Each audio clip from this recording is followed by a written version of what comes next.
5వ తేదీ ఫిబ్రవరి 2024న Shri Padmavati university Tirupati Saveri conference హాల్లో జరిగిన శరీర అవయవ దాన అవగాహన సదస్సు చాలా అద్భుతంగా కన్నుల పండుగగా జరిగింది. వందలాది మంది విద్యార్థులు ఉత్సాహంగా పాల్గొన్నారు. విద్యార్థులను ఉద్దేశించి ముఖ్య అతిథిగా హాజరైన శ్రీమతి గూడూరు సీతామహాలక్ష్మి గారు, Savitribai Phule educational and charitable trust చైర్పర్సను మరియు ఆల్ ఇండియా అవయవదాతల సంఘానికి ఫౌండరు ప్రసంగిస్తూ అవయవదానంతో పునర్జన్మ పొందడమే కాదు అమరులవుతారని, అందుకు ప్రతి ఒక్కరూ అవగాహన కలిగి ఉండాలని చెప్పారు. శరీర అవయవదానం ఎంతో ఉత్కృష్టమైనదని, మానవ జీవితానికి సార్థకత లభిస్తుందని చెప్పారు. ఆమె ప్రసంగాన్ని ఇప్పుడు విందాం రండి.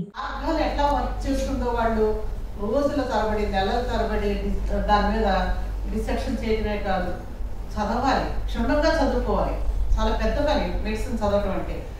అలాంటి డాక్టర్లకి సపోర్టివ్గా ఉండాలి వైద్య రంగానికి. అప్పుడు నేను చాలా ఆర్టికల్స్ చదివాను. శవాలే సవాల్, వైద్య వృత్తిని అభ్యసించాలనుకున్న విద్యార్థులకు ఉన్న ప్రధానమైన ఛాలెంజ్ ఏంటంటే శవాలు దొరకపోవడం.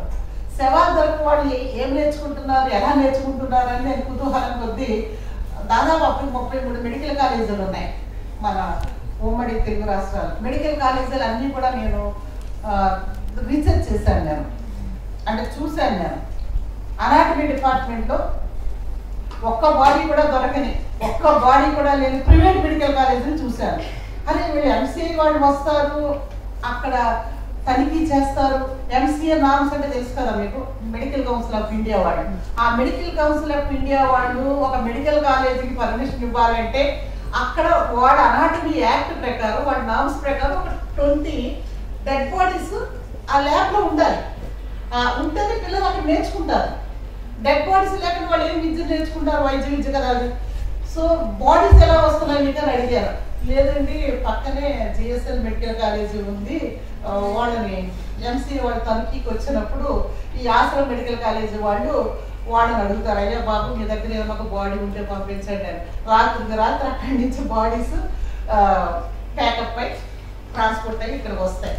డాక్టర్లు వచ్చేస్తారు, అక్కడి నుంచి పేషెంట్ కూడా వచ్చేస్తారు. కొందరు ప్రైవేట్ మెడికల్ కాలేజీ యొక్క పరిస్థితి అలా ఉండేది. ఎక్కడి నుంచి అక్కడికి, అక్కడి నుంచి ఇక్కడికి ఎంసీఏ తనిఖీలు జరుగుతున్నాయంటే ఇవన్నీ అక్కడ షిఫ్ట్ అయిపోవడం, వాళ్ళు అక్కడి నుంచి ఇక్కడికి రావడం, ఇది పరిస్థితి అనమాట. ఒక బాడీని వాళ్ళు సంపాదించుకోవాలంటే చాలా కష్టం అనమాట. ఇక ప్రభుత్వ మెడికల్ కాలేజీలో పరిస్థితి కూడా నేను చూశాను. నేను విశాఖపట్నంలో ఉన్నాను.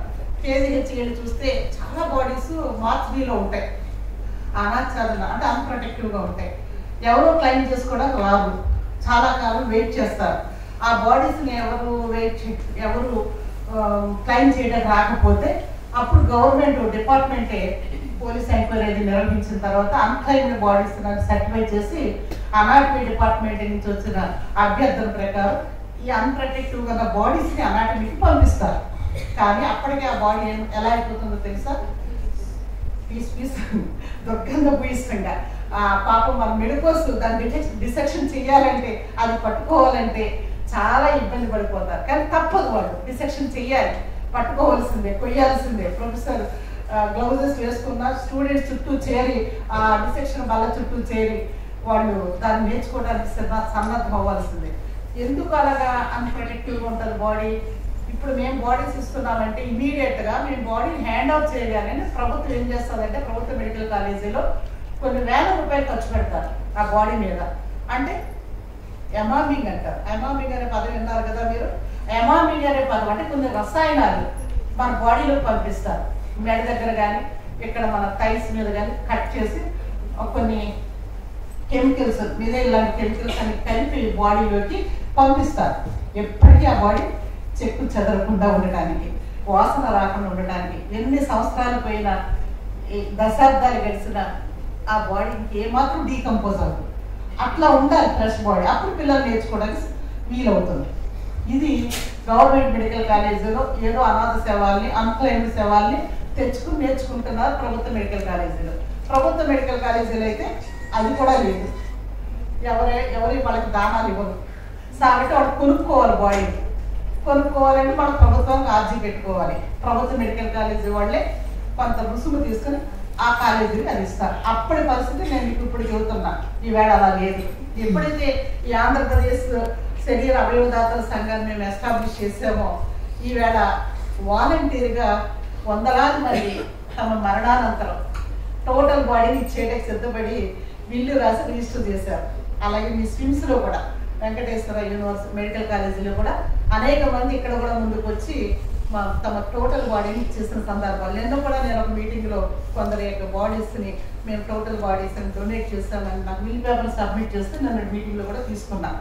ఎందుకు చెబుతున్నానంటే ఇది ఒక పెద్ద సాహసమే.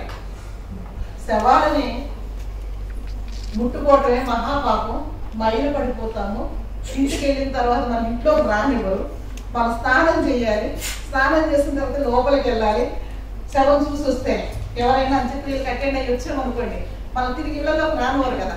అలాంటి పరిస్థితుల్లో అలాంటి సమాజంలో ఒక బాడీని మనం పట్టుకొని చనిపోయిన ఆయన్ని ఒక ఆప్తుడిగా స్వీకరించి ఆప్తుని చేర్చుకొని ఆ బాడీని మెడికల్ కాలేజీ విద్యార్థులకి ఆధునిక వైద్య పరిశోధనల కోసం, నూతన ఆవిష్కరణల కోసం, వాళ్ళు ఒక సక్సెస్ఫుల్ డాక్టర్స్ అవ్వడం కోసం ఈ బాడీని మేము అందిస్తున్నామంటే ఛాలెంజబుల్ వర్క్ ఎలా కాదంటారా? అది మేము చేస్తున్నాం, మహిళలుగా మేము చేస్తున్నాం. అంటే ఎన్నో ఎన్నో ఎన్నో అపనమ్మకాలని, ఎన్నో మూఢనమ్మకాలని, అంటే చనిపోయిన తర్వాత స్వర్గానికి వెళ్తాం, నరకానికి వెళ్తాం, పూర్వజన్మ ఉంటుంది, పునర్జన్మ ఉంటుంది, బ్రాహ్మణులు రావాలి, పిండ ప్రదానాలు చేయాలి, అంత్యక్రియలు చేయాలి, శ్రాద్ధ కర్మలు పెట్టాలి, ఇలాంటి బోల్డ్ ఆలోచనలు మధ్యయుగాల నుంచి మనం బ్రెయిన్ మీద వర్క్ చేస్తూ వచ్చాయి కదా. ఈ బాడీని ఇచ్చేయటం వల్ల అవన్నీ బ్రేక్ అయిపోయినాయి కదా. ఒక శాస్త్రీయమైన ఒక ప్రత్యామ్నాయ సంస్కృతికి ఈ ఆంధ్రప్రదేశ్ శరీర అవయవదాతల సంఘం నాంది పలికింది. మేము టోటల్ బాడీ మూమెంట్ మాత్రమే స్టార్ట్ చేస్తాం. మేము టోటల్ బాడీ అంటే మేము శ్మశానానికి వెళ్ళాం అనమాట. పాడి కట్టి మమ్మల్ని శ్మశానం వైపు తీసుకెళ్లకుండా పూల పల్లెకిలో ఊరేగిస్తూ మీరు ఆ వీడియోస్ చూస్తే అర్థమవుతుంది. మాకు ఒక సొంత అంబులెన్స్ ఉంటుంది.